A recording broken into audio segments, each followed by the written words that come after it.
Communists use power. This is something that you and I have talked about many, many times before.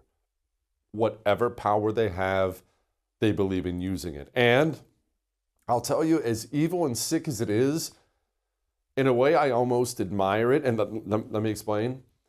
They use power without a second thought, with reckless abandon. Whatever they get. They could have a teaching position. They could be a mechanic at the local shop, or the FBI, or a senator, or a movie producer. Whatever power they have, immediately that power is used on behalf of the revolution. That's what they do. Now, the mechanic is a problem, but not the end of the world. The teacher is a big problem, but it's probably not going to result in you getting lined up on the side of a ditch and shot in the head. You know what will? State power. Communists taking state power, specifically federal law enforcement. That's a really big deal. In fact, if we're going to study, virtually all of human history, that's the scariest thing in the history of the planet. And this does not just actually apply to communism. I mean, people, Ivan the Terrible. You ever heard of Ivan the Terrible? If you haven't, don't worry. It was quite terrible, to be honest with you. And a lot of people were murdered. I mean, he would do things like load people up in a house and then put a bunch of black powder in the basement and light it on fire, light the fuse, and with the people tied up upstairs, he would ride away and turn around and look and wait for them to blow up so he could watch the body parts rain down on him. But you know who did all that killing? It actually wasn't really Ivan himself, although he did a bit of it. His secret police agency turned against his own citizens. They were the ones doing all that killing. Adolf Hitler, the records show he didn't kill a single person after he assumed power. There's not a single record I've ever been able to find of Adolf Hitler killing anybody. His secret police did. Mao, millions, dead. Mao didn't pull the trigger. Not after he'd taken power. He'd killed plenty of people in his youth. His secret police did. On and on. I could go down the list. Stalin, on and on down the list. When the federal government in any country has a secret police agency, and that secret police agency identifies half or whatever portion of their own people as enemies of the state, it results in mass murder. I cannot stress enough how dangerous it is, the situation we have right now in the United States of America. Don't sit back and put your feet up and smile because, Trump's there now, everything's going to be fixed. No. Most of those FBI agents who declared war on the patriots in this country are still collecting FBI paychecks with FBI badges. Let's get to the latest story. Kash Patel revealed this to us. Multiple United States senators, of course, all Republicans, tracked by the Federal Bureau of Investigation, many of whom are friends of the show. Ron Johnson, who's actually going to join us tonight to talk about this, Marsha Blackburn, Tommy Tuberville, others.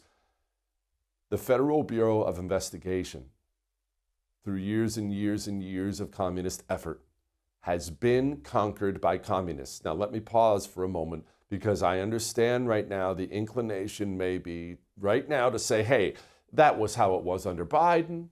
That was how it was under Obama, but we got Kash Patel now. We got Dan Bongino. Everything's fine. Don't be naive. Don't be naive. Kash Patel and Dan Bongino were two people. They're not miracle workers. They're not gods. We're talking about an agency with tens of thousands of employees. Most of the people who have spent their career trying to destroy your life and throw you in prison are still right there. The people tracking down United States senators without a second thought are right where they began. And that brings me not to the evils of the communist, which we've talked about many times before, not to him using power, which we've talked about many times before. I want to talk about something that is hard to accept, but it is very, very true. There is a relatively small cabal of red state senators who are the reason these organizations cannot be cleaned out have not been cleaned out. While Christopher Wray and the FBI were hunting down peaceful January 6ers, kicking in the doors of pro-lifers for praying at abortion clinics, while they were wiretapping United States senators and raiding Donald Trump's home en route to trying to throw him in prison. While all of these things were going on, let me remind you what red state senators were doing and saying. If the committee decided to, say, increase by $100 million your budget, could you spend it wisely? I can assure you that any money that this committee thinks Good. Sees fit, I promise it'll be good to good use. I believe you. What I want the American people to know is that the budget request for the FBI is below inflation. Do you agree with that? I'm sorry, I couldn't hear you very well. The budget request for the FBI is below inflation. It sounds like it. Yeah. After listening to you, and everything you say is legitimate concern, you have a lot to do. Do you think the committee should look at increasing your budget? What we really need are more resources, more than anything Well, else. count me in for more resources to help you deal with this threat as well as other threats. I couldn't see. Who was that Democrat? I'm sorry, I'm 44. Sorry, my eyes are starting to go. I couldn't see. Mr. Producer, was that Adam Schiff? Which oh, that was Republican Lindsey Graham. Well, surely, I mean, look, okay, Republican Lindsey Graham. Surely he's from one of these purple states where you gotta kind of be a half a Democrat to keep getting reelected. That's the case, right? Oh, no, he's actually from one of the reddest states in the United States of America. They're running a protection racket for the evil secret state police agency that has the ability to end the United States of America. Yeah, Lindsey Graham. Don't think he's alone. Ken Buck, now retired, while Christopher Wray was hunting down Republicans and treating them like enemies of the state. This is what Republican from Red District had to say. I want to thank you for leading an agency, as you mentioned in your opening statement, that protects Americans from foreign terrorists, that an agency that protects Americans from spies from China and Russia, and cybercrime and public corruption and organized crime and drug cartels and human traffickers and white-collar criminals. And I want to thank you and the FBI for protecting law-abiding Americans from the evil that exists all around us. And frankly, I am not in favor of defunding the FBI, nor am I in favor of splitting up the FBI, nor am I in favor of using the Holman Rule for the FBI director. Red state, red district Republicans. And maybe you're one of our newer viewers and you think I'm Johnny come lately on this. I've been screaming about it for years. If it doesn't greatly concern you that America's federal law enforcement arm, America's spy agencies, America's FISA court, and America's media worked together to destroy somebody who had different political views than them, then frankly, you need to turn off the television, go live in the mountains somewhere, because you are an idiot and you are completely useless to what's coming. If we don't fix the fact that these organizations are now completely occupied by committed communists out to destroy Republicans, then nothing else matters, because they're just going to keep doing this again and again and again and again and again. It's been a problem, which of course brings me to today. Chuck Grassley, John Kennedy had this to say, because surely someone's going to do something, right? If civil suits are filed against the perpetrators at the FBI, will that facilitate your investigation? Well, what's the question again? If the 8 senators who were spied upon sue the hell out of the Department of Justice and the perpetrators involved, will that facilitate their investigation and or yours? I guess what I'm getting to is I don't understand why we don't have a separate hearing. I find this breathtaking. Yeah. It's just been 24 hours since the FBI investigated on it. Please give me an opportunity to sort through all this. Fair enough. I just don't want to wait 24 years to get an answer. Yeah. We do have an active investigation going on. Well, if I was one of those FBI agents who did all that, I'd be pretty scared after I heard that. That definitely sounds serious. That certainly sounds like we're going to take these corrupt FBI agents and throw them in prison for the rest of their natural lives, right? Sounds like these senators are all over it. Definitely interested in cleaning up the republic for sure.